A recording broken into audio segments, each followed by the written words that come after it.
I can't believe it, but this is the last division here to talk about on the channel, and it's going to close off this series. If this is your first video of the series, in short, we're going through all 8 divisions, building a fantasy football lineup based off of the best values to help you win your fantasy leagues and really impress your league mates. It's a nice way to go around the league, talk about these sleepers that might not get as much recognition as the Justin Jeffersons and the Cooper Kupps of the world.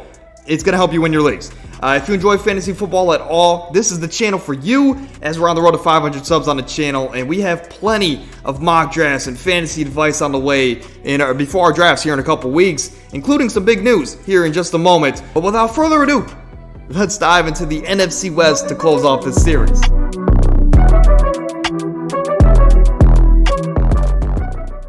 Starting here with Geno Smith, and you can get him in the middle to the late 10th rounds of your drafts.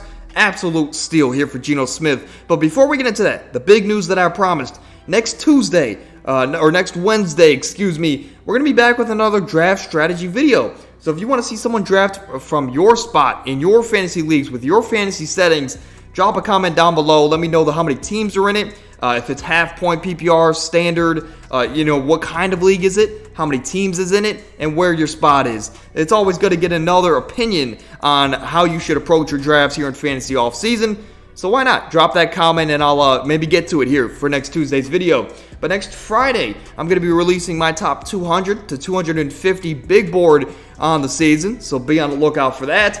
But the comeback player of the year in Geno Smith also finished last year as the quarterback 5, and he's going to be the best value at the quarterback position for this division. And that's not too bad for a guy that didn't really get to start or play until a month into the year. But he's my quarterback 13 on the year, and yes, and sure, he's going to be good again. I do believe that, but I can't foresee another top 5 finish at the quarterback position. However, you can make the argument as this team has more confidence than ever to push the ball down the field, and with DK Metcalf and Tyler Lockett returning for another year. But then you add maybe the best receiver and receiving running back in the drafts in Jackson Smith-Njigba and Zach Charbonnet. That is a dynamic 4 in this offense, not to mention Noah Fant, and the other young pieces they have here. This team is primed to win a lot of games and to put up a lot of points doing so. And to do that, they're going to have to air the ball out more than ever this year rather than on the ground, which is very unlike Pete Carroll. But I believe he believes in Geno, and if that is the case, if you believe in Geno, this is a guy that you want to snag in a late round of your draft. He can be an absolute steal, and you can really build up your other positions and be better than your league mates there, positional-wise. And then you could still get a top 10 quarterback if you believe he is. Geno Smith in the late rounds of your draft is definitely a quarterback 2 on your teams if you don't want to draft him as your quarterback 1. But moving over to Cam Akers at the running back position, a guy that's climbing up these draft boards. But it was a tale of 2 seasons last year for Cam Akers, and even that's an understatement, as he went from a total 0, getting benched in week 1, and he looked like he was going to get cut by the Rams by the midseason mark. But eventually, Akers stayed through it, and the team, for some reason, believed in him. He was eventually given back that running back 1 role, and over the last 6 weeks of the season, he was the running back 4 during that stretch. And with Los Angeles in a rebuilding year this year, and not much other than Cooper Kupp in this offense, I think he's going to have an increased receiving role in this offense. I believe the rushing work's still going to be guaranteed, as over the last 6 weeks, he was the NFL's leading rusher on a per-game basis. He's a polarizing player for sure, but I think this whole division is a polarizing division, polarizing players. But maybe at the end of the 5th round, early 6th round, he's worth a shot. Maybe if you believe in Cam Akers, this is a steal at the end of the 5th round. Moving over to Hollywood Brown, another polarizing player. But again, this whole division and this whole video will be filled with polarizing players. But DeAndre Hopkins is gone. He's out of Arizona, as we know, and he finally ended his hiatus, but he has nothing to do with Marquise Brown, as this is a guy that could return to his early season usage from last year when Hopkins was facing a 6-game suspension. Because in weeks 1 through 6 last year, Marquise Brown was the wide receiver 7 in fantasy football, and that was seeing elite target share with 26%, as again, that's in the upper echelon of target share in the league. So he should be targeted heavily this year without DeAndre Hopkins and no other real receiving threat here in the offense. So we aren't exactly sure where it's going to come from, whether if it's Kyler Murray, whether if it's Clayton Tune or Colt McCoy.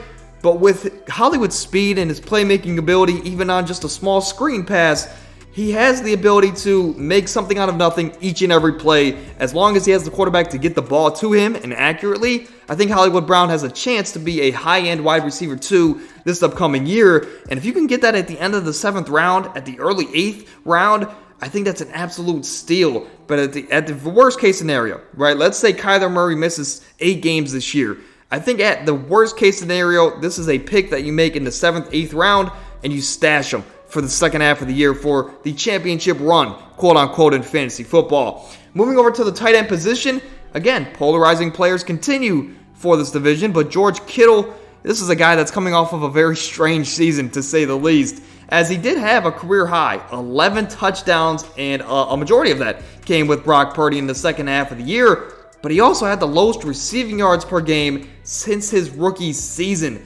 He's very touchdown dependent last year, and that's never something you want to look for in fantasy football. You don't want to rely on touchdowns. A guy like Jamal Williams was like the best case scenario last year, as he had 18 of them, but he was very touchdown dependent. Regardless, for George Kittle, he plays for the Niners still. This is a team that's going to be competitive, and this is a team that's going to has 3 different solid quarterbacks. So no matter who is at the helm, George Kittle is going to be able to get the ball and at a consistent level. But in other good news, and yeah, it's kind of good news and not good news, but this is also the most star-injured team in the NFL on a year-in and year-out basis. So if George Kittle can stay healthy, we know some dominoes are going to fall on this offense. And if he just continues to build with his chemistry with Brock Purdy, I think Kittle can be back and better than ever this upcoming season, especially year 2 with Brock Purdy, right? He's currently a top 5 tight end for me, and I think that's kind of his ceiling as a 4 or 5, as the tight end 4 or 5. I can't really see a situation where he's the number 1 tight end on the season. Regardless, if you can get him in the early 5th round, or even sometimes I've seen him slip to the 6th round, if that is the case, George Kittle is too much of a talent to let pass that point. And moving over to the NFC West recap screen, we have Geno Smith at the quarterback position. They wrote me off, but I didn't write back. Of course, in the famous words of Geno, Cam Akers at the running back position, Marquise Brown and George Kittle at the receiver and tight end positions for this division. Again, these are solely designed, these videos, as we close off this series here, they were solely designed to help you find these sleepers, to draft in the middle to late rounds of your drafts, to put your team over the top, to win you your fantasy championships, and of course, a little bit along the way, impress your league mates. But again, these videos, hopefully you guys got some good information out of them.